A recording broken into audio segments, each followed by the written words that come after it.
Welcome to the Scottsdale Big Book Study, where we will study the Big Book of Alcoholics Anonymous. Today's date is Saturday, February 10th, 2024. My name is Dottie, and I'm a recovered compulsive overeater from New Jersey. I will be your host for today's study. Our co-hosts are Tanya G. and Sue L. is taking the questions and answers after the meeting. If you have any question during the meeting, please contact either myself or any of the co-hosts by private message in the chat function. The chat function will be disabled until 5 minutes before the questions and answer session. Please note that the speaker, Harlan G., will be recorded for the duration of the study. However, the questions and answer session, which follows, will not be recorded. We ask if you can please make sure to keep your microphone on mute at all times during today's study. And also, please turn off your video if you are exercising, eating, or if you need to step away from your screen for any reason. During the meeting, we will post the link to our 7th tradition. This money goes toward the cost of our Zoom account, the cost of uploading our recordings, and we also send contributions to our intergroup and WSO. We will post a link to the previous week's recordings.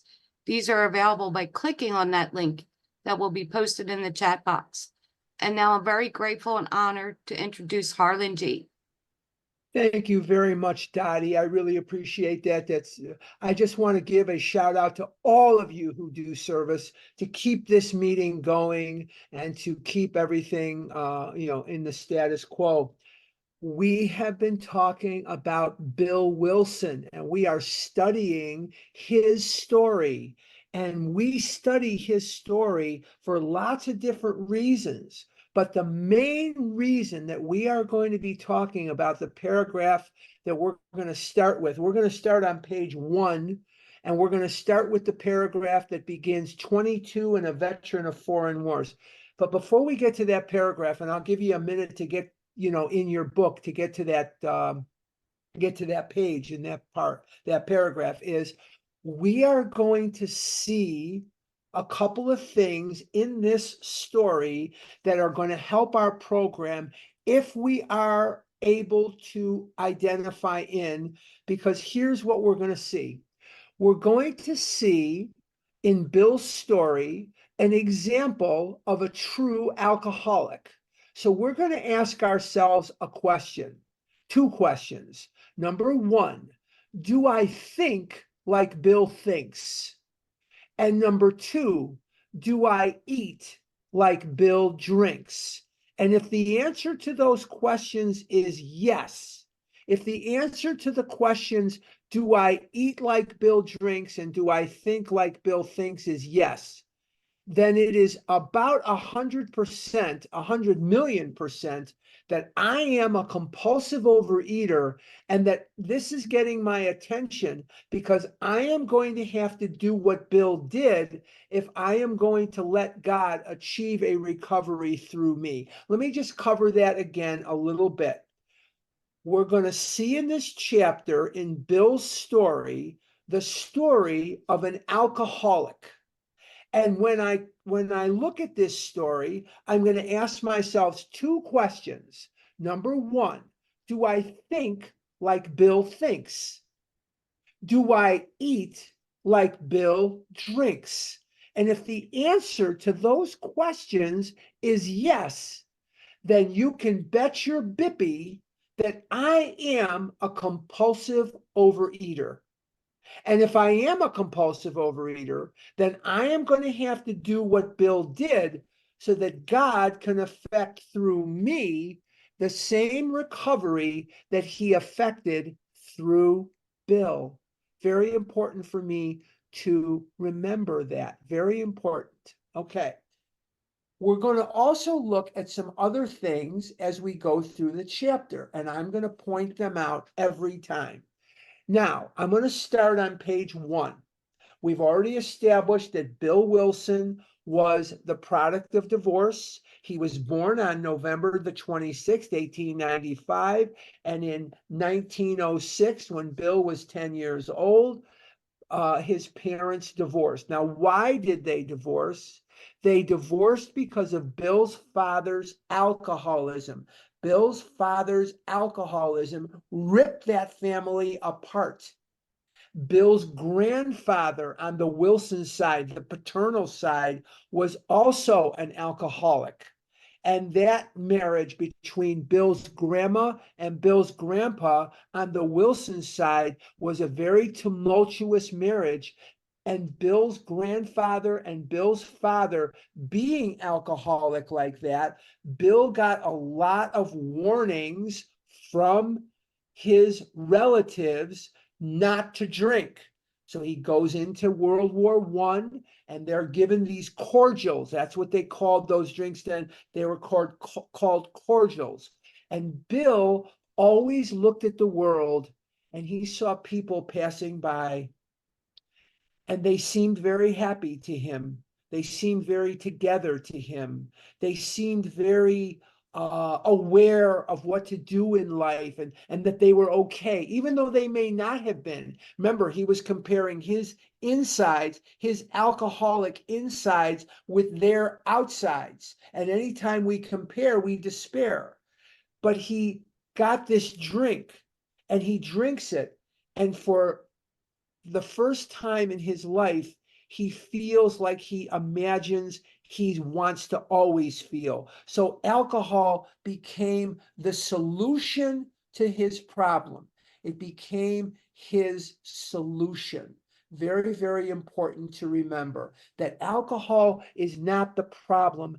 Alcohol is the solution to the problem. Remember when Dr. Silkworth tells us, in the doctor's opinion, men and women drink essentially because they like the effect produced by alcohol? Well, this is the same kind of thing. He's getting that effect from these drinks, and it's making him feel fantastic. And so he sees that this is a solution. Then he goes to England. This is 1918. He marries Lois on his birthday, not his birthday. He marries Lois on January 24th, 1918, before shipping out. And in the summer of 1918, he goes to England and he sees this gravestone in England, and it has a great effect on him. And it's the gravestone of a man named Thomas Thetcher. A little later on, not this week, but later on, we're going to be talking about a man named Edwin Ebby Thatcher. Close. And this man died, Thomas Thetcher died in 1764 at the age as a very young age. What did he die from? He wasn't dead from getting mortally wounded in battle. He died from drinking too much beer. Here lies a Hampshire grenadier who caught his death drinking cold small beer. A good soldier is ne'er forgot, whether he dieth by musket or by pot. So he sees that this guy is dead from drinking, and it has a great effect on Bill. He knows he doesn't want to die from drinking, but drinking is giving him whatever joy, whatever good feelings that he has.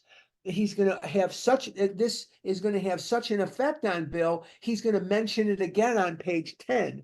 But we don't study this next paragraph, as you can hear on Vision, because this shows what do you call it? This shows Bill's grandiosity. No, we're going to use this next paragraph, the one that starts with 22 and a veteran of foreign wars.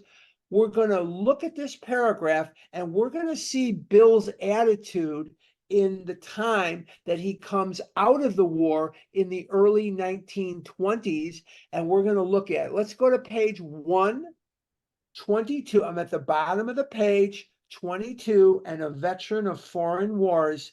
I went home at last. I fancied myself a leader, for had not the men of my battery given me a special token of appreciation.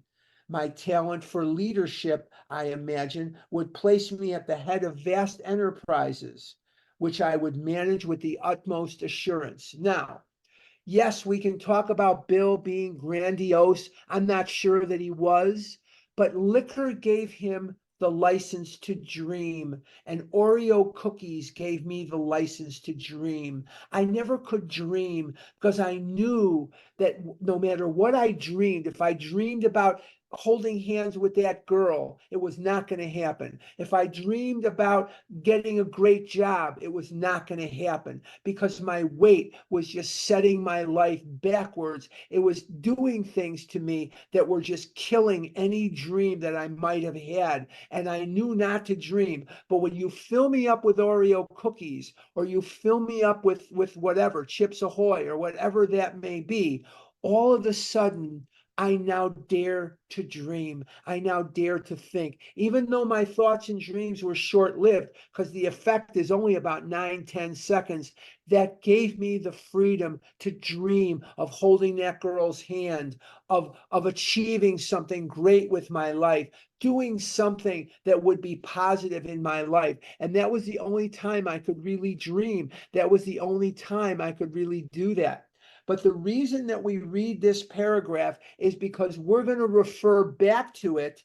We're going to show you, we're going to see the progression of Bill's disease. I'm not going to refer back to it today, but I am going to refer back to it as we get into the later pages, because this paragraph is going to indicate to us where Bill was mentally at the time that he was released from the army. And we're going to see the deterioration of Bill's life and the deterioration of his attitudes, his behaviors. And we're going to see that although the disease has two characteristics, the allergy of the body and the twist of the mind, the disease has three characteristics, three traits that are independent from the allergy of the body and the twist of the mind. And those traits are: the disease is permanent. It never, ever, ever, ever goes away. The disease is progressive. That means it gets worse over time, never better, and it gets worse whether you're eating or not. Whether you're eating or not. Abstinence does not fend off the progressive nature of the disease. Very important to remember. And if you forget that, you could die in the food, which leads us to the third characteristic. The disease, if untreated, is 100% fatal. Permanent, progressive, fatal. My friend in Oklahoma, he says permanent, progressive, and fatal. Permanent, progressive, and fatal. But it's permanent, progressive, and fatal if it's not treated. And even if it is treated, it's permanent and progressive. Very important. Let's go to page 2. Let's go to page 2, and we're going to take a look at the very first paragraph on the page at the top, where it says, I took a night law course and obtained employment as investigator for a surety company. The drive for success was on. I proved to the world I was important. Now remember, he is still thinking he's important. He has come out of the World War I, not the World War I. He's come out of World War I. He was an officer. He's coming out. He's going to prove to people that this kid from East Dorset, Vermont, now living in New York City, is going to be important. Okay? That's not grandiosity. That's healthy human behavior. Most of us, all of us, want to think that at some level we are important to the world. And I would tell you that that's a more healthy thought than an unhealthy thought, depending upon what you do with it. My work took me about Wall Street, and little by little, I became interested in the market. Many people lost money, but some became very rich. Why not I? And some of us come into this recovery program, and we see people recovering, and yet you have people that say chronically, constantly, I'm a chronic relapser, I can't get it, I don't think this is going to work for me. It'll work for anybody that works it. Anybody that works this program is going to recover. But the ego has 3 jobs, doesn't it?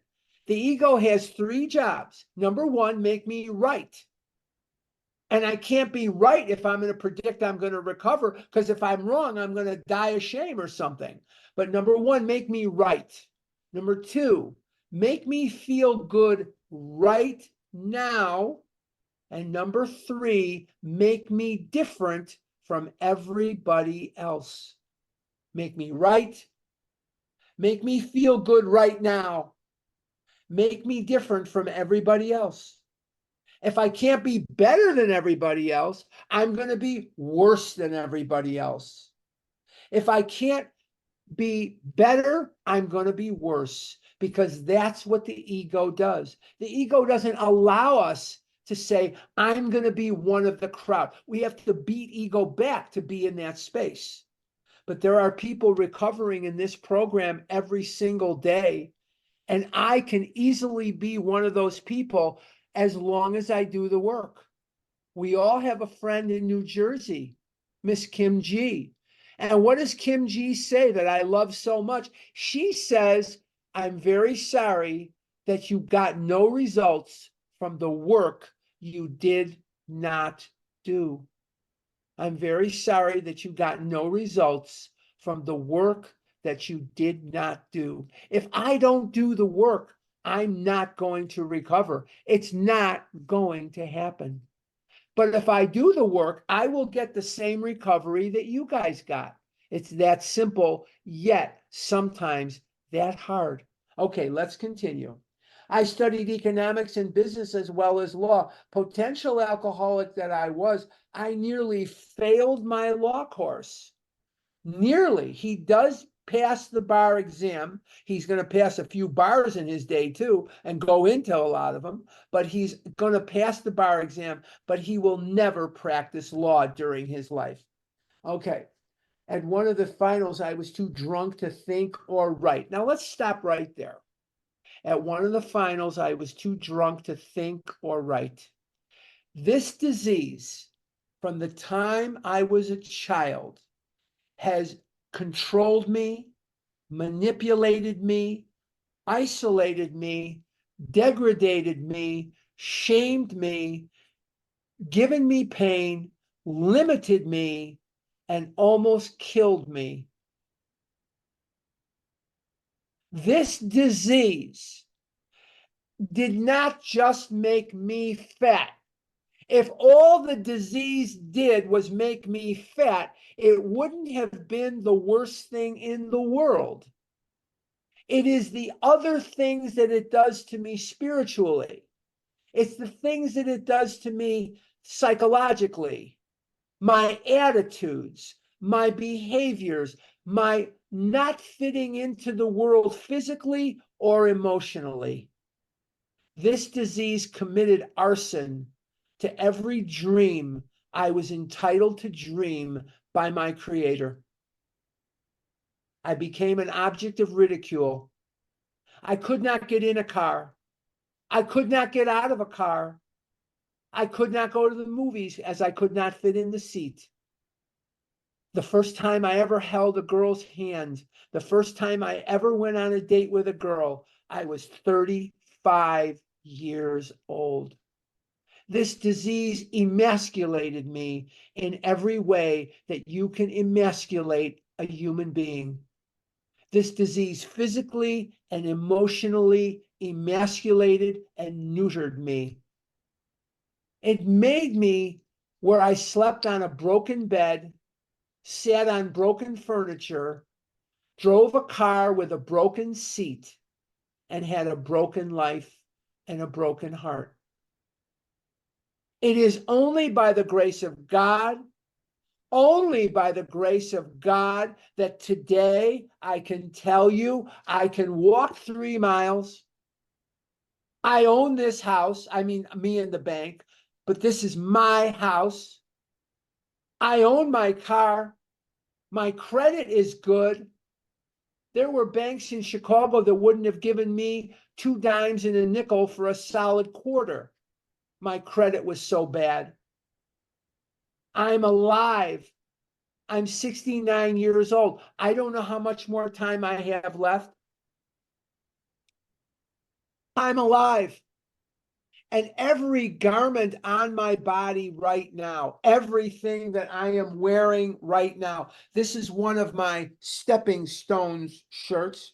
If you haven't been to Stepping Stones, shame on you. It's in Bedford, New York.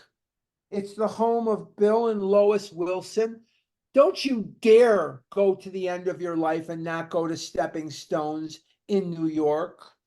But this comes from the gift shop at Stepping Stones. It's a normal size that many people wear. I'm wearing sweatpants. I know you can't see them. I'm wearing sweatpants that came from a normal store, and everything on my body is a normal size. I can go to the movies if I want to. I can fit in the seat. I can fly on an airplane. I can fit in the seat. When I walk down the street, nobody is laughing at me. Children used to point at me and laugh. Adults used to point at me and laugh. I was an object of ridicule. I'm not today. I'm not. And when he says here that at one of the finals, I was too drunk to think or write, alcoholism is controlling where he can do, where he can go, the dreams that he's allowed to dream. Let's continue. Though my drinking was not yet continuous, make a note of that in your mind. We're going to refer back to that more next week than this week, but we're going to refer back to that as a sign of the progression of the disease. And though my drinking was not yet continuous, it disturbed my wife. We had long talks when I would still her forebodings by telling her that men of genius conceive their best projects when drunk, that the most majestic constructions of philosophic thought were so derived. The first victim of this disease is the truth. The very first thing to go out the window when addiction is practiced is the truth. Because if the truth be known, that's all bullshit. I would still her forebodings by telling her that men of genius conceive their best projects when drunk. Come on. It's a good thing she was Al-Anon, that the most majestic constructions of philosophic thought were so derived. I can't eat on the truth. That's why we need each other. That's one of the reasons we need each other, because you will hold up reality to me and you will show me how ridiculous that sounds. What if I called you up today and I said, man, now this is not true. I didn't really do this. Instead of walking 3 miles, I don't walk on Saturday, but let's just pretend I did. Instead of walking 3 miles, I walked 50 miles. Okay. Let's just say I called you up and I said, fill in the blank of your name. I didn't walk 3 miles today. I walked 50 miles today. I think I'm going to go have Chips Ahoy cookies because I burned so many calories. I should be able to eat Chips Ahoy cookies with safety. You would say to me, Harlan, this is crazy thinking. You've never eaten Chips Ahoy cookies in your life safely. You've never been able to eat a bag of Chips Ahoy cookies and stopped with that. That has never been your fate. Because every single time I eat Chips Ahoy cookies, I go from those cookies to the Oreos, from the Oreos to the chips, from the chips to the pizza, from the pizza to the fries and the cheeseburger, and on and on and on and on. It's crazy talk. You would say that to me, and if I'm willing to listen to you, in the face of honesty, I'm not going to put that food in my mouth, provided I've had a spiritual awakening. You're not frothy emotional appeal seldom suffices. So just telling me that isn't going to control me. But if you reason with me and I have recovery, I'm going to hear what I'm saying as being pure insanity. Pure insanity. So in the face of honesty, I can't practice the disease. But the very first victim of compulsive overeating or alcoholism or gambling or love addiction, sex addiction, drug addiction is the truth. The first thing to go out the window. You lie to yourself and then you lie to others. And boy, we are good at it. And that's why when I'm speaking to you here, or I'm speaking to you in front of a convention like we're going to do in July 12th, 13th, and 14th in Phoenix at the Crown Plaza Hotel, we are having a big book convention, and I want you to come. And it's going to be 3 days of big book. I'm going to be doing it, but it's going to be 3 days of big book. We're going to have a good time. You're going to get to expand your God squad. You're going to have fun. We're going to learn. We're going to laugh together. We're going to cry together. We're going to have a good time. I want you to please come to Phoenix in July. Not because I hate you, because it's going to be very hot, but I want you to come. It's an air-conditioned airport, air-conditioned shuttle bus, air-conditioned hotel, air-conditioned restaurants, air-conditioned cars. Everything is air-conditioned. You will be fine. Will it be hot? Yes. Yes. But you'll survive. You'll be okay. You'll be all right. It'll be well worth it. The juice will be worth the squeeze. The juice will be worth the squeeze. Please come. I promise you, you're going to love it. Okay. Page 2, middle of the page. By the time I had completed the course, I knew the law was not for me. The inviting maelstrom of Wall Street had me in its grip. Business and financial leaders were my heroes. Out of this alloy of drink and speculation, I commenced to forge the weapon that one day would turn in its flight like a boomerang and all but cut me to ribbons. Living modestly, my wife and I saved $1,000. Now let's just take a look at something that's happening here. First of all, I love his use of the word boomerang, because when he was a child, as I told you last week, Bill Wilson read in a book. He was a very headstrong young boy. He read in a book that only an Aborigine could fashion a boomerang that would actually come back to you. Well, he wasn't having that. He saw that book and he says, no way, Jose. I am going to make a boomerang that is going to come back. So he did, and he worked and he worked and when it came back, it almost took Grandpa Griffith's head off, but it came back to him. He did successfully do it. And he was very, very proud of himself. Now, I want you to remember something.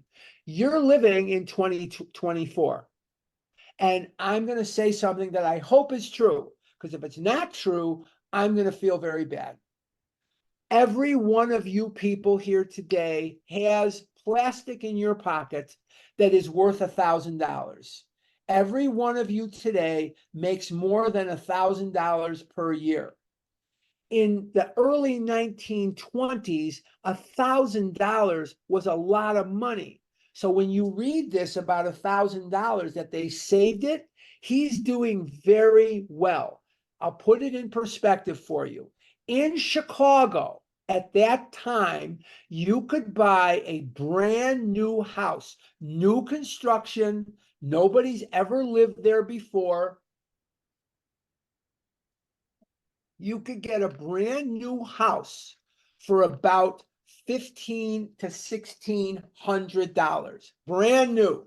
Not, it wouldn't be the Taj Mahal. It wouldn't be, Windsor Castle in England, but it would be a house you'd be very proud to own, and a house you'd be very proud to live in. You could get two, not one, two brand new Ford Model A's. Each one is $495. So for $1,000, you could get a car for you, a car for your wife. Women really didn't drive in those days, but a car for you, a car for your wife, and $10 change. $10 change. So I want you to remember, he's doing well. Everything is going up at this point. Everything is getting better. Okay. And went into certain securities, then cheap and rather unpopular. I rightly imagined that they would someday have a great rise. I failed to persuade my broker friends to send me out looking over factories and managements but my wife and I decided to go anyway. So he has this idea. Here's what's happening. The stock market in those days was very, very, very profitable. People are making money hand over fist. But a lot of the information on these companies was unknown. And he realizes now this is how smart he was. What comes up must come down. And he realizes that we are investing in these companies and we know very little about them. Remember, this was in the days way before the internet. This is in the days way before television, way before any of the communications that you have today that you take for granted. There was the ticker tape and there was published literature by the company. Well, if I'm Harlan Company and I know you, I want you to invest in my company, I'm not going to tell you that I've got a tax thing I have to pay, or I'm not going to tell you that my machinery just broke down, or the head of my research and development just quit to take a job with whoever, whatever. I'm not going to tell you that. I'm going to tell you what I want you to know, what I want you to see. I'm going to tell you what I want you to know. So I'm going to paint a very rosy picture of my company, and I'm going to paint it so you'll invest. Hang on one second. So Bill Wilson says, we need more information. I want to go to some of these places and eyeball what it is that they're, what's going on over there. And they're telling them, nah, don't, what are you crazy? We're making money. Go back and make money, Wilson, and leave me alone. That's what's happening here. But he sees the need for this. He's very smart. Let's continue. My wife and I decided to go anyway. I had developed a theory that most people lost money in stocks through ignorance of markets. I discovered many more reasons later on. We gave up our positions and off we roared on a motorcycle. The sidecar stuffed with tent, blankets, a change of clothes, and 3 huge volumes of a financial service. Our friends thought a lunacy commission should be appointed. Perhaps they were right. I had had some success at speculation, so we had a little money, but we once worked on a farm for a month to avoid drawing on our small capital. That was the last honest manual labor on my part for many a day. We covered the whole eastern United States in a year, and at the end of it, my reports to Wall Street procured me a position there and the use of a large expense account. The exercise of an option brought in more money, leaving us with a profit of several $1,000s for that year. He's making surgeon money now. He's making top lawyer money now. He is on Park Avenue. He's buying Lois the piano that she's always wanted. You can see it at Stepping Stones. He's buying himself suits from the finest suit makers in New York. He's buying Lois dresses from some of the finest dressmakers in New York. He is riding high and they are living on Park Avenue. See, Bill self-describes as a stockbroker. He was not. He was a New York City stock speculator. What does that mean? His opinions were valuable. So people who would put together money to invest in a certain stock, or they put together money, they didn't know what stock they want to invest in. They would come to people like Bill, and they would say, Bill, what do you think we should invest in? Or Bill, I'm thinking of investing in ABC company, or I'm thinking of investing in XYZ company, whatever it is. And he would give them his opinion. And if they made money, they would cut him off. They would cut him in. That's what I meant to say. Cut him in on the profits. So that's how he made his money. But he's got a profit of several $1,000s for that year. Now, if you were making at that time about $15 or $20 a week as a salary, you were doing okay. You were doing all right. Remember, you could rent an apartment for a couple of bucks a month. You could get a steak dinner in most restaurants for 70, 80 cents. You could ride the streetcar in Chicago for a nickel. You could, things were very, very cheap.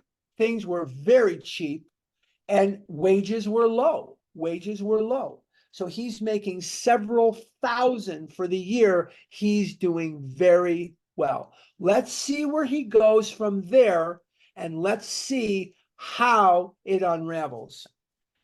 Now, this paragraph is what I like to call the top of the roller coaster, because after this paragraph, we are going to be seeing the downside. So let's take a look at this paragraph, and this paragraph is going to be the top of the roller coaster. For the next few years, fortune threw money and applause my way. I had arrived. Now, here's the kid from East Dorset, Vermont, with the inferiority complex. Here's the kid that never had much in his life, comes from a broken home, comes from a small town in Vermont. He's in New York and writes the words and thinks the words, I had arrived. Wow. My judgment and ideas were followed by many to the tune of paper millions. Now, let's just take a look at what we're seeing here. He is advising these people, and there are millions of dollars being invested because of his opinions. Could you just imagine, just take in your mind, just imagine you're Bill Wilson for just a minute.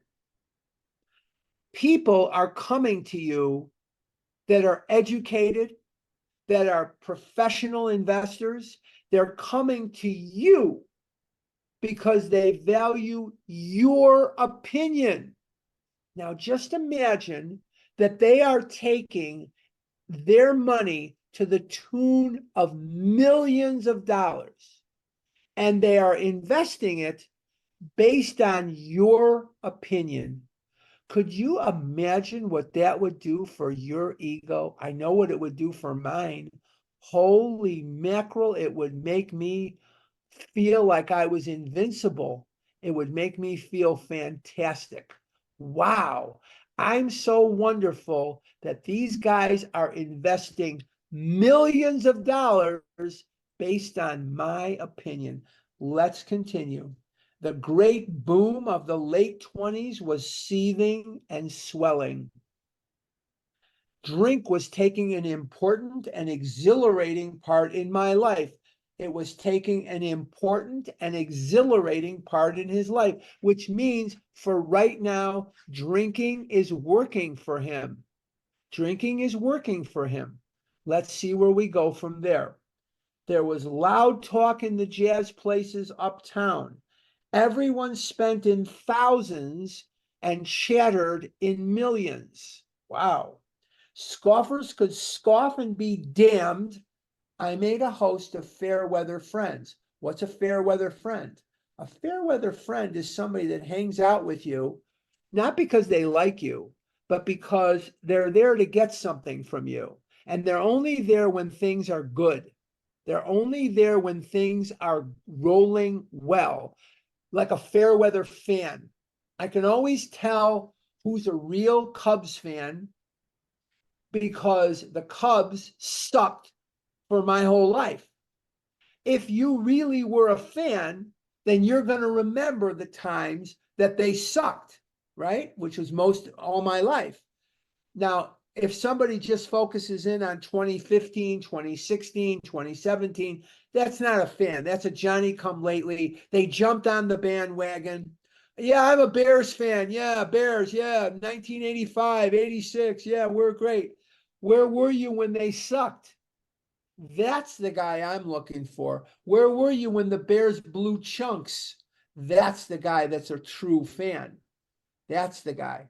Okay, now This next paragraph is going to tell us what it's like as the descent into madness is beginning. This is the beginning of Bill's progression into the nadir of his alcoholism. The nadir is the depths of his alcoholism. My drinking assumed more serious proportions, continuing all day and almost every night. Now, remember on page 2, it said, remember I told you to make note of this. Remember it said on page 2, though my drinking was not yet continuous. So he's drinking all day and almost every night. So he's drinking 7 days a week and most nights. See the progression? Now let's ask ourselves a question, and I can answer yes to both of them. Do I think like Bill thinks? Yes. Do I eat like Bill drinks? Yes. When I was a little boy, 4, 5, 6, a peanut butter and jelly sandwich or a box of Oreos. Oreos come in bags, not boxes, but a container of Oreos or Chips Ahoy, the whole thing would make me happy and I'd be done. As I got older, one thing led to another, to another, to another, to another, to another, to another, and that's how my disease progressed. So he's drinking more and more as time goes on. Do I think like Bill thinks? Yes. Do I eat like Bill drinks? Yes. I must be in the right place because I'm probably a compulsive overeater. Do you see why we stress that? Do you see why we emphasize that? Because sometimes we have to ask ourselves a question. Do we belong here? And for me, the answer is resoundingly, absolutely, assuredly, yes. Yes. Let's continue. The remonstrances of my friends, remonstrances are protestations. They're coming over and they're saying, Bill, we'd like to meet with you about ABC company, and he's drunk. They don't want to do business with somebody who's drunk all the time. And they can scarcely get him on the phone or scarcely meet up with him when he's not drunk. Do I relate to that? Yes. I was always loaded. Terminated in a row, not a row, a row. A row is a fight, a quarrel. It terminated in a row, an argument. And what does he do? He became a lone wolf. Let's stop right there. I know we're stopping a lot, but you know I go slow, but especially here. Now, let's see what he's doing, and let's see if we can relate to this. They're getting on him about his drinking. They're getting on him about his drinking. Now, most normal people, when people are getting on you about your drinking and they're taking business away from you, they're making your income go down, you stop drinking. What does Bill do? He says, oh, screw these people. I don't need them anyway. And he continues drinking. Did I choose Cool Whip and Oreos and Chips Ahoy and Milky Way over people? You bet I did. You bet I did. Do I think like Bill thinks? Yes. Do I eat like Bill drinks? Yes. I must be in the right place. Many, many times my heart was breaking because I wanted to go on a date. I wanted to experience what these other guys had experienced with girls. Many times my heart was breaking because I wanted to be on the team. I wanted to be able to run and do the things other boys could do. And all I did was eat more and more and more. I ate more food to kill the pain of eating too much food. I'm going to say that again. I ate more food to kill the pain of eating too much food. They have a name for people that do that.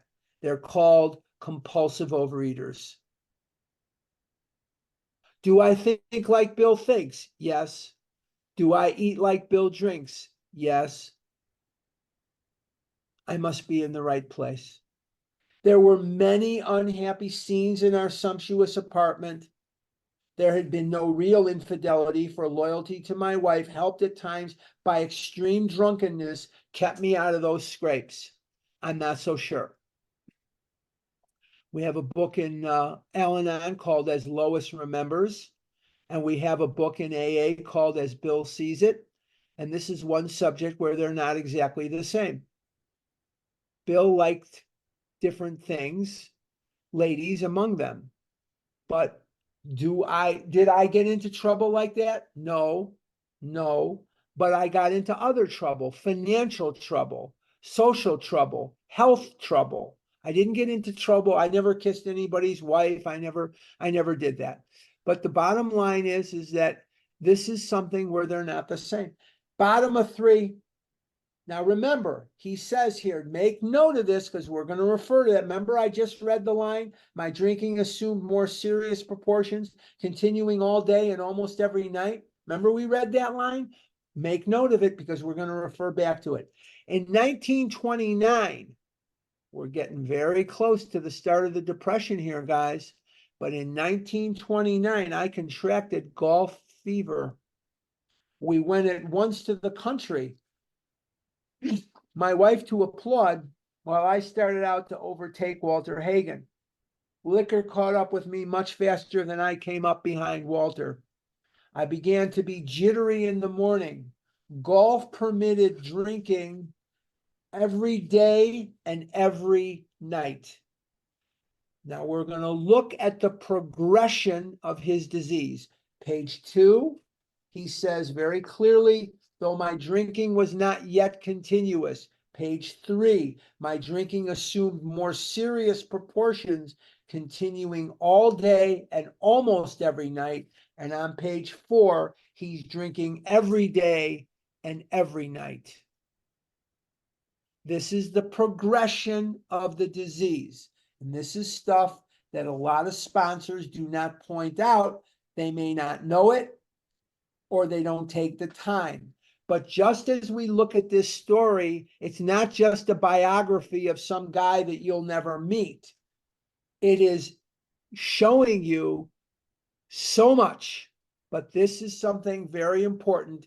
It is showing you the progression of this illness. It was fun to roam around the exclusive course, which had inspired such awe in me as a lad. I acquired the impeccable coat of tan one sees upon the well-to-do. The local banker watched me whirl fat checks in and out of his till with amused skepticism. He's drinking every day. He's drinking every night. Do I relate? You bet I do. Do I think the way he thinks? Yes. Do I eat the way he drinks? Yes. I must be in the right place. Okay. Page 4, abruptly in October 1929. This would be October the 29th, 1929, which will forever be etched in our history as Black Tuesday. Now, I want to give you a picture. In 2008, during the height of the financial crisis that the banking and investment banking industries went through in this country, we had 10, 15% unemployment in this country. People were aghast. People were marching in the streets. Businesses were going under. In 1929, unemployment among whites was about 60%. Unemployment in African Americans, Hispanic Americans, Asian Americans was about 90 to 100%. The world was thrown into a depression that actually was beyond comprehension. Beyond comprehension. Beyond comprehension. Because when America gets a cold, the rest of Europe and the rest of the world gets pneumonia. So this is the conditions that we are in when this happens, just to paint that picture for you. And abruptly in October 1929, hell broke loose on the New York Stock Exchange. After one of those days of inferno, I wobbled from a hotel bar to a brokerage office. It was 8 o'clock. 5 hours after the market closed, the ticker still clattered. I was staring at an inch of tape which bore the inscription XYZ32. It had been 52 that morning. I was finished, and so were many friends. The papers reported men jumping to death from the towers of high finance. Notice he puts high finance in capital letters because for many people, high finance is their God, is their higher power. Okay? That disgusted me. He is disgusted when he sees these people killing themselves. Make note of it, because next week and the week after, we're going to see how that's going to come back to play into the story. I would not jump. I went back to the bar because he knows without knowing it that in that whiskey, in that gin, his favorite drink was gin. He drank gin and grapefruit juice. That was his big drink, was gin and grapefruit juice. He went back to the bar. My friends had dropped several million since 10 o'clock. So what? Now he's drinking. Tomorrow was another day. He's got that liquid courage. You give me a pizza, you give me some French fries, you give me a few, cheeseburgers. Hey, I'm riding high. Everything's groovy, baby. Everything. I want to buy the world a Coke. Kumbaya, man. Kumbaya, right? Give me enough pizza. Give me enough, what do you call it? French fries. Hey, kumbaya, man. Let's sing by the campfire. I want to buy the world a Coke. If you're old enough to remember, when they all held hands, I want to something, I don't remember the song, but I want to buy the world a Coke. All right. Tomorrow was another day as I drank. The old fierce determination to win came back. So the drinking is the solution to his problem. The more he drinks, that fierce determination to win came back. Don't they call that liquid courage? Don't they call that liquid courage, boys and girls? I think they do. Now, next morning, I telephoned a friend in Montreal. This is his friend, Dick Johnson. He had plenty of money and left and thought I had better go to Canada. By the following spring, we were living in our accustomed style. I felt like Napoleon returning from Elba. Elba is the island Napoleon will get banished to, where he will regroup and regain his territories. And St. Helena, he's dead. That's it. No St. Helena for me. I have two friends of mine that just spent their honeymoon on St. Helena. They loved it.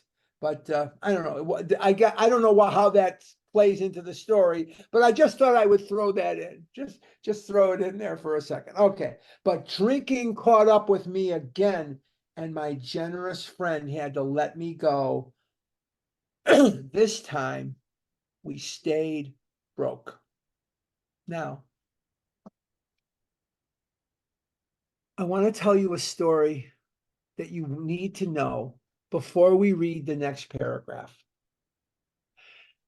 Bill Wilson was drinking worse and worse and worse from 1918, 1917, and this is now 1929.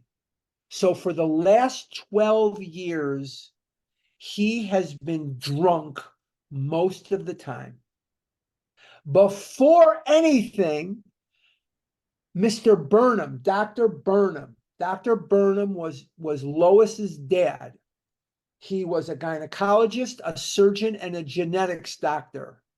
He had no use for Bill Wilson. He thought Bill was a schmuck. Bill was always trying to sell him on investing, which he didn't like. He was always trying to high pressure Dr. Burnham, but Bill was younger than Lois by a couple of years.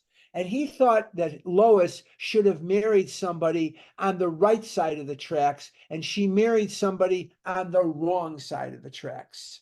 They had a home in Manchester, Vermont, which is where a lot of wealthy people have summer homes. And Bill was from East Dorset, which is the poor side, and the Burnhams had a home in New York and in Manchester, Vermont, which is the ritzy side.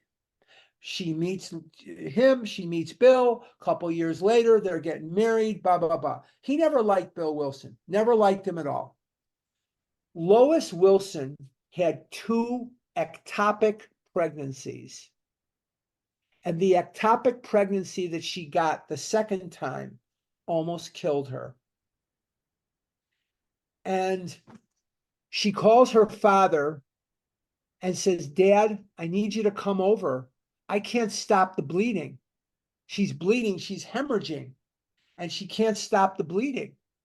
He comes over there, and at 6 o'clock in the evening, they take Lois to Roosevelt Hospital in Manhattan. They leave a note on the kitchen table. Bill, we have taken Lois to the hospital. Please get to the hospital as soon as you can. 9, 10 o'clock the next morning, he rolls into the hospital, Bill Wilson. He's obviously pissed in his pants a couple of times. He's obviously vomited on himself a couple of times. His tie, his jacket, his shirt is full of vomit. He stinks to high hell. He's neither bathed nor brushed his teeth. He looks horrible, horrible. And there's an instruction in Lois Wilson's room that no one is to come into that room without seeing Dr. Burnham first. No one. Dr. Burnham sees Bill Wilson, and he reads him the riot act that Lois has had to endure an emergency hysterectomy. Lois's dream was to have children and a family. This was her dream from the time she was a little girl. That dream has now been taken away from her.